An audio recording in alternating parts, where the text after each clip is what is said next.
Hi everyone, welcome back. Today we are making lavender and lemon soap.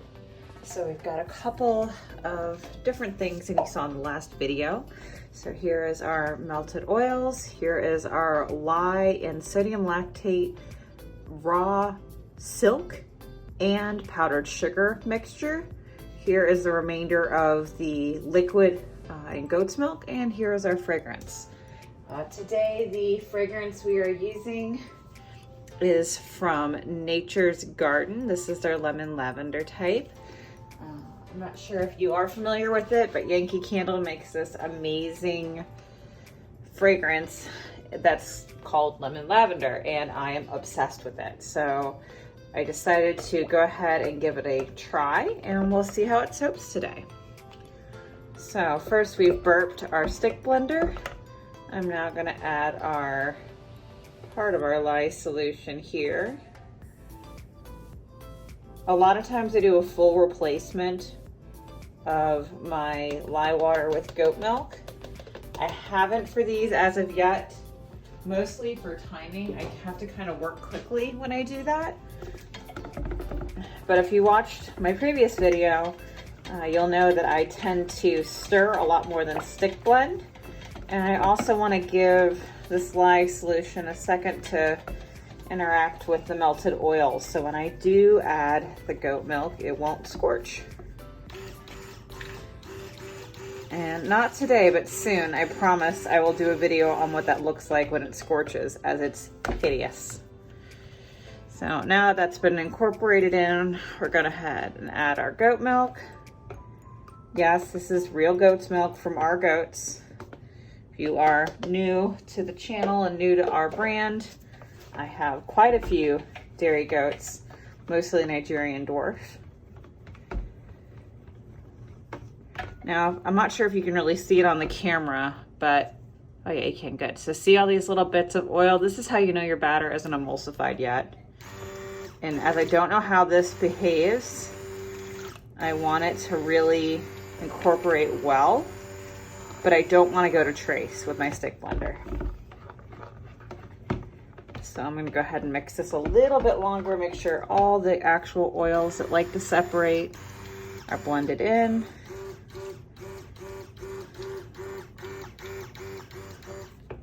And I love how quiet this stick blender is. I haven't muted this noise at all. This is a little KitchenAid stick blender and it's great. I also have it on the lower setting. That looks pretty darn good. The other way you can tell if it's fully emulsified, you can see that decently, is a trick that I've learned from other soapers, especially in the Soap Challenge Club, which is you take a little bit of the oil once you've been blending and you look at it on the bell of your stick blender. But I usually do it mostly on visual appearance. This is looking pretty good now. So yeah, if you look at that, you can't really see any particles breaking off, which tells me that it's stable. So now that that's ready, we are gonna go ahead and get ready to make the actual soap.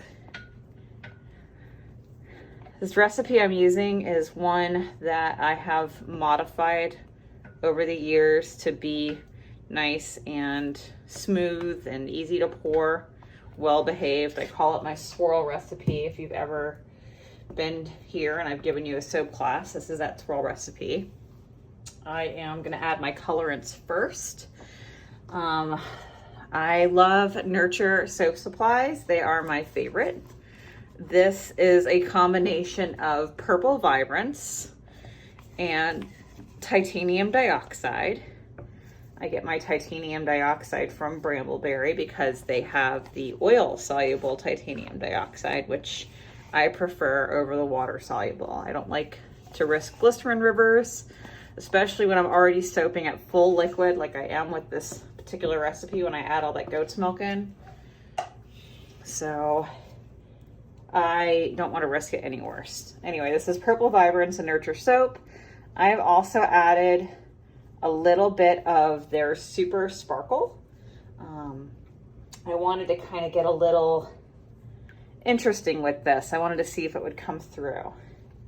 And this is a lot of batter. This is roughly 9 pounds of soap that's in the mold right now. So you can see it kind of turned like a muddy grayish color, which is what I was afraid it was gonna do. So don't be afraid. This is why we do this ahead of time before we add our fragrance oil. I have extra colorant mixed up. I'm ready to go. I always recommend you do have extra colorant. I also pre-mix my titanium dioxide in oil. I have it in a little condiment bottle. So if I don't get the color I want with this addition, I will lighten it up even more. As I mentioned in previous videos, I'm a huge fan of getting my color just the way I imagined it before I risk any fragrance in there. The fragrances are wonderful, but they can just really change how everything's behaving, and it's not worth the risk. And this is still not right. So I'm gonna go mix some more color and I will be right back.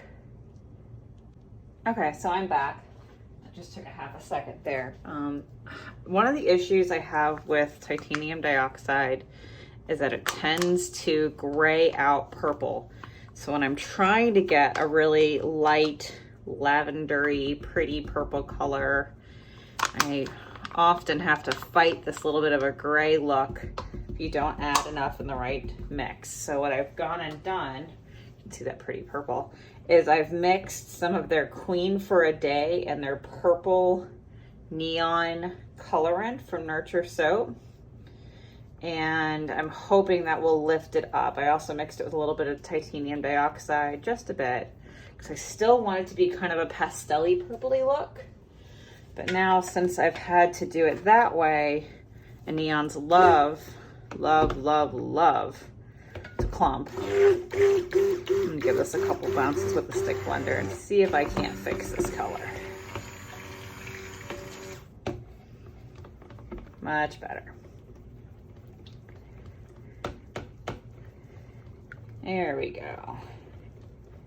You can see all those little dots in there, and that's that neon colorant not wanting to totally disperse.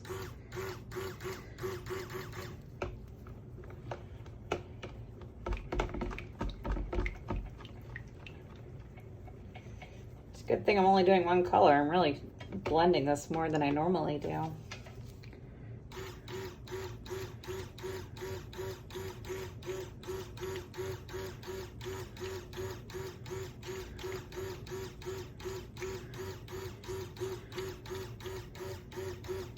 And all I'm looking to do is try to get most of those little spotty spots there out. I'd like a nice even purple color, but I'm at the point now where I really can't stick blend a whole bunch more. I'm gonna lose the fluidity of this batter. So we're just gonna keep on going forward.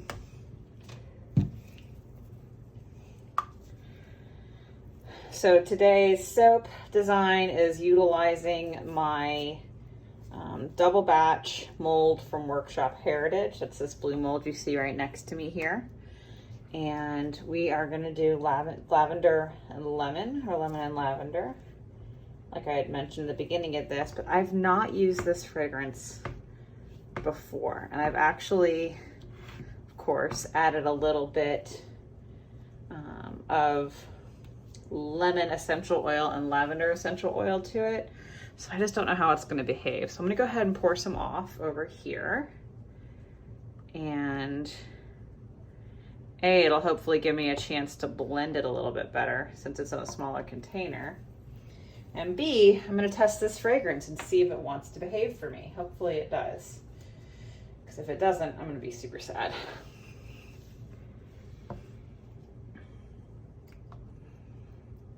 Just do a little blob and see how that behaves. Good, so far so good. Florals are notorious for misbehaving. However, lavender seems to escape that particular issue. Yeah, it's behaving nicely. Okay, so we'll add a little bit more.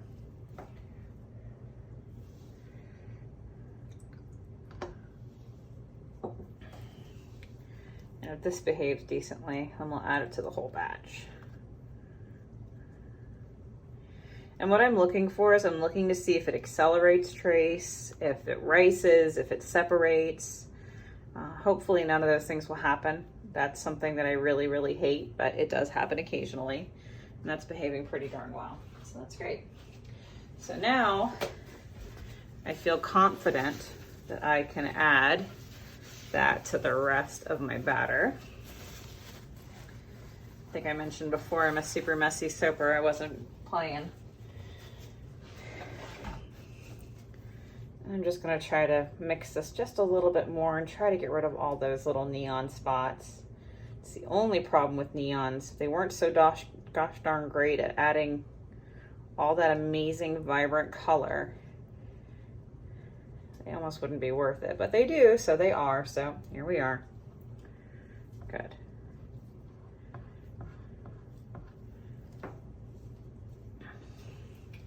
Another thing with fragrances that you want to keep in mind as I'm adding this to the big one is try not to let your oil, your fragrance oil, sit in the soap without stirring it in. When I'm teaching, I often see people get so caught up with the color or the design or whatever they're making, and they just, you know, kind of plop the fragrance in all the different colors if they're making different colors, and they forget, like, that's reacting differently right there. You need to do something with that. So when I add my fragrance in, I like to stir it immediately. I don't like to just plop it in and hope that it'll behave itself, because inevitably it doesn't. Then you have soap that looks a little funky. So that's never fun. No one likes funky looking soap. Well, I mean, funky looking not on purpose. Okay, so I'm just gonna go ahead and get this in the mold and start adding our embeds. So for this, I had actually made a bunch of little soap dough lemons, which apparently I need to be more careful of because somebody has been in here and laid on my stuff. Anyway, so here's some little soap dough lemon comments. Aren't they cute? They're so cute. So, and for my last one, what I learned is that I really need to be careful when I'm putting this in and when I'm pouring, because what's happening is these are moving as I'm pouring the soap on top of it. So you're gonna see me stop quite a bit tonight and check to make sure I'm not accidentally moving these embeds around as I'm pouring the next layer on. So those purple things, if you're wondering, sorry I didn't show you guys, are actually my little lavender embeds. Aren't they cute? They're so cute. Made with Sorcery Soap Dough, of course. And you'll see me kind of pile these to the side because this loaf is going to be split in half. So I don't want to overload in the middle, center that up so you can see it, in the middle, because I'm going to cut that. So I don't want to put any embeds right down the middle of it, right? I want to kind of have some difference there. So, and this fragrance oil is behaving really nicely. So I'm very pleased about that. Speeding up just a little bit, but considering how much I stick blended this, I'm kind of surprised it's not doing even more than this to me. So just trying to be careful to make sure those aren't getting moved too much as I'm adding the next layer on top here. The other issue at the embeds, I didn't have it in these last two rounds, but in the previous soap I've made, is that they, especially little lavender ones, they love to catch air and trap it where I can't really see it. So because this is such a heavy pound or a couple pounds of oils, I'm going to continue blending into this little guy. Anyway, so what I see happen is that it doesn't stay where it's supposed to, and air gets trapped in. So I'm just going to make sure I pour down the middle here because I don't have any embeds there. And pour over here a little bit.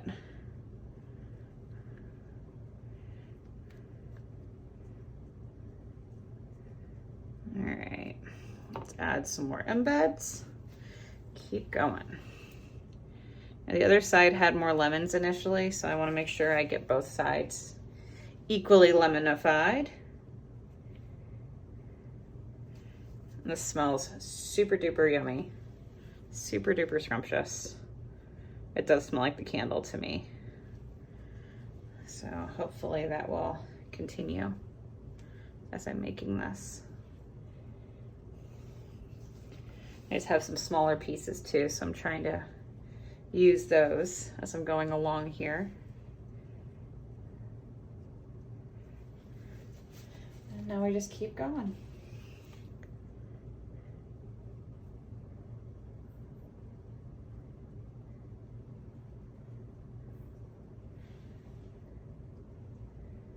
I initially was going to do this soap in white, but if you've actually seen the Yankee candle that this is inspired by, it is this kind of light purpley color.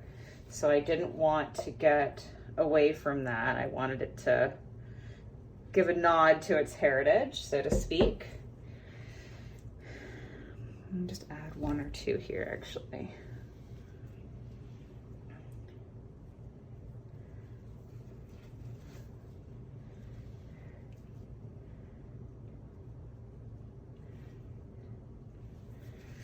And I'm kind of trying to do the opposite on each side, so it'll be interesting to see when I cut these, if you can really kind of tell where I was on each side of the design. We'll see. We'll see how that goes. And this is starting to thicken up just a little on me, so I'm gonna have to hurry it up just a little. Not be quite so delicate.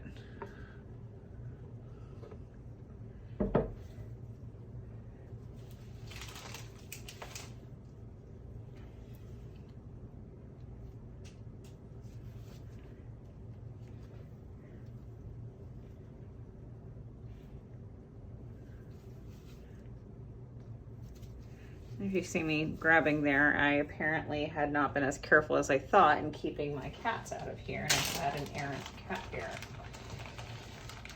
Thank you, cats. You're the best. Making mommy's life amazing since forever. I had pre-cut some of these embeds ahead of time, but I had underestimated how much I was going to want to use. And I'm finding myself a little low on embeds, so I just grabbed the other extra couple ones that I had. So this soap will have lots and lots of interesting things to look at. Because that's the fun part, right? You want to have things to look at in the soap. At least I do when I make soap like this. I figure if I'm going to do one color, then at least I should have it all be an interesting thing to look at. And I'm not sure if you can really see on the camera there, but this batter is really starting to thicken up on me. Which again, that's fine. I expect that. I just don't want it to impact that. But it's actually kind of helpful because it's letting my embeds really sit inside the mold, which is fantastic. Instead of them just like bloop, going right down to the bottom. Because I've totally had that happen. That is not fun. Okay, do another one of these over here. Maybe one more lemon. Not totally along the middle, because like I said, I'm trying desperately to avoid that. I don't want it to get cut. Well, I mean, it's fine if it gets cut, but it would just stink. And now we're gonna add the rest of this. And if you're looking at all this batter I have, and you're like, gee, Whitney, that's a lot of soap batter and that's not a whole lot of space. I'm glad you said that, because I've actually got a bunch of molds over here waiting to be fixed. And this is showing just, I don't want to say it's ricing, because it's not really. It's just, it's starting to thicken and the molecules are starting to kind of harden up on me. So before I pour this, I just want to give it a little stirry stir. So I don't have like that weird pebbly look to it. I don't want that. I want it to be nice and smooth. But after giving it a little love there, it's smoothed right out. All right, so that's it for that one. Let's go fill some embeds. I realized I say embeds, that's not embeds, they're actually little extra samples. So these are my little cheeky molds. I got these off a really wonderful vendor on Etsy, and I will put the link in the bottom of this video. And I love them. They're wonderful, they're easy to work with, They're a cute little way of making sure my customers can see my business, and plus it's supporting another small local, you know, well, not local to me, but local for his area, little small business that maybe wouldn't have seen as much love before. So I'm just trying to get these all full, as I already know this is going to be a super popular scent combination. So I've planned by making extra, lots and lots extra. And if you're wondering, the big picture over here is definitely trying to thicken up on me, which is a good thing we're almost to the end of this, because it's looking a little funky. Not totally riced, I would say. Let me try to show you guys what I'm looking at here. I don't know if you can see that. See, it's kind of like lumpy looking and weird. It's not riced. Ricing is, it literally looks like grains of rice, but it's definitely thickening up. It's definitely trying to harden on me. I don't want it to do that just yet. So we're just gonna take it over here. All I'm doing is just giving it a good stir. I'm not sure why I needed to make the word stir into something cute, but here we are. Yeah, much better. So if you've been following our Instagram page, you would have seen our little horsey that had a watermelon blaze. And that was kind of a prototype for what I'm doing now. I wanted to see if I could keep these little soap dough embeds towards the bottom of this. Come on. And I can, as long as the batter is thick like this is right now. So it may not be the prettiest, but it's actually what I wanted it to do. Tap this down. Good. A little shimmy into place. Perfect.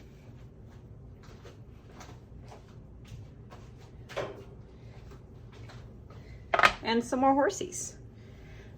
We're also gonna fill these little guys up, but I'll do them last. So these molds that I'm filling up are the West Point molds from Studio Thornrose. She is this incredible equestrian artist. I'm in awe of her art. I'm in awe of her work. She's just amazing. She's an incredible human on top of being an incredible artist and mom. So if you don't know her, you should. If you're a horse fan and of any type, you should know her work because she's just amazing. So she was gracious enough years ago now when she first came out with this resin medallion. His name is West Point, by the way. He has a name. I was looking at, I think it was actually unicorns were the first ones that I saw of hers. And I was like, oh my God, that needs to be soap. And graciously, she sent me the medallions, which was amazing. We did a little synergistic partnership. I sent her soap for Briarfest, and she sends me amazing medallions, which was super awesome. Is that a fly? Is there a fly in my studio? Are you kidding me right now? There's literally a fly. All right, never mind. Sorry, gotta focus. Anyway, so Briarfest, right. So she made these amazing medallions, and another good friend of mine who is very good at working with silicone was generous enough to make them into actual molds for me. I have special permission from her to do this. If you do not have permission from an artist, do not take their mold or their work and turn it into a way to make copies. That's super not cool. But anyway, I do. So that's where these came from. I always get a lot of questions when I have these horse molds out. Where did they come from? Who made them? Where can I get them? That's the scoop. That's the story. Since making resins of these is literally her business, she doesn't usually give a lot of other people permission to do this. I won't say I'm the only one, but I think I'm one of the few. So that's where they came from. Yes, they're amazing. Yes, I love them. No, I don't think you can buy them, but maybe you can. You should ask her. So now we're just adding the last little bit here to these guys. Very good. It's gonna be a little overfull, but that's okay. And Those little ears are problematic. Things don't like to stick in them. That's really my only complaint with this mold, is that the little ears are tough. And I'm not sure if you can see, but this is definitely ricing just a little, but on such a small scale that it almost looks like it's purposeful. Like I added some kind of fancy grit or something to it. I didn't. It's just the fragrance oil that's doing that. Okay. Now you guys are going to believe me when I tell you I'm messy, aren't you? All right, last but not least are these little guys. And whatever I have extra is going to go into some extra rock molds that I have laying around for personal use. I like the rock molds. They're a nice size for my hand.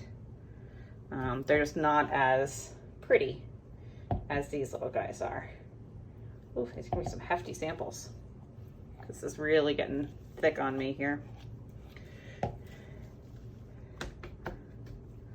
And to get good definition on the writing in this, I find that I have to kind of pump them down, for lack of a better term. Just give them a little pat down. And now that that's done, we are going to decorate the top of our main mold.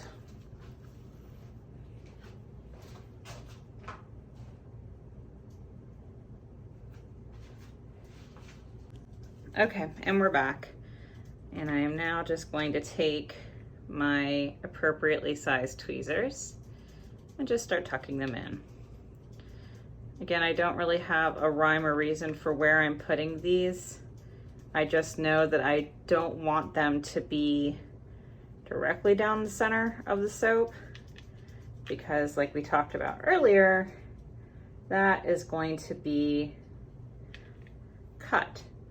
So I want each of you that gets a bar to get a bar full of cute little lemons and my lavender sprinkles.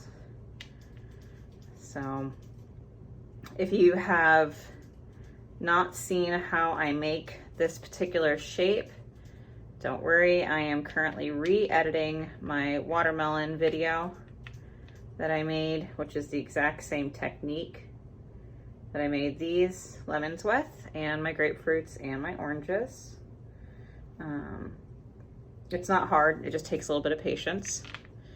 I made these out of mostly Sorcery Soap Dough. The exterior rind is actually my own soap dough. I wanted a darker yellow. I made that last year, actually for my Lilies and Gator soap, if you ever saw that one. So I am just going to continue adding all of this. And it's not the most exciting thing to watch, but if you like to see people add things, then we'll keep on doing this.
everyone. So we have given this some time to sit in the oven and process. I would have to look at the hours, but I'm thinking it's been at least 18.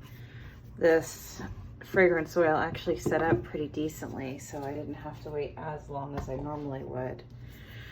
So we are going to unmold this and give it a cut.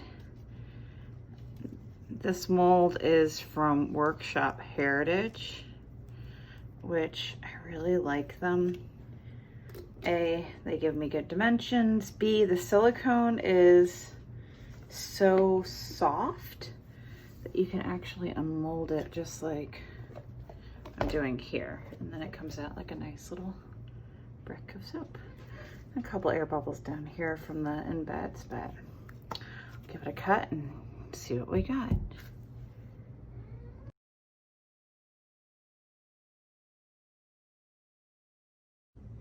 Okay, so it's kind of hard. I don't know how well you guys can see. Yeah, it's better. I've got my cutter here. I got this from Custom Craft Tools. Actually, no, I'm a liar. This is from Workshop Heritage. I got this with actually the mold for this. I have one from Custom Craft Tools as well. I just don't have that one pulled out. It's a big giant black one, which I also like. Anyway, it has little feet on the bottom, which I think you can see there. Yep, you sure can. And I use the feet to kind of put it on the edge of my workstation here. And I have layered this to where I want the bars to be. I put a piece of wax paper down to help it slide through.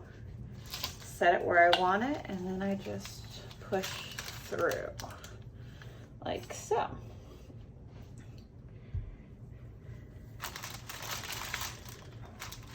A couple little wiggles where I stopped, but not terrible.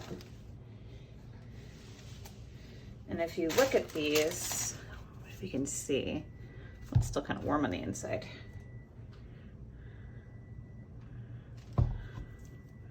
They are nicely divided. So, real simple.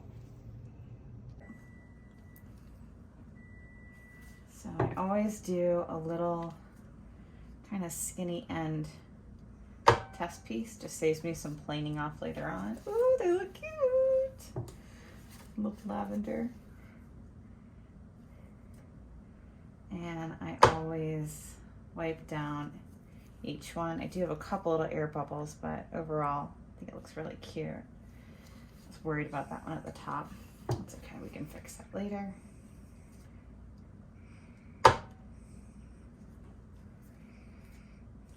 There's the air bubble, but it fixed itself on the other side, which is great.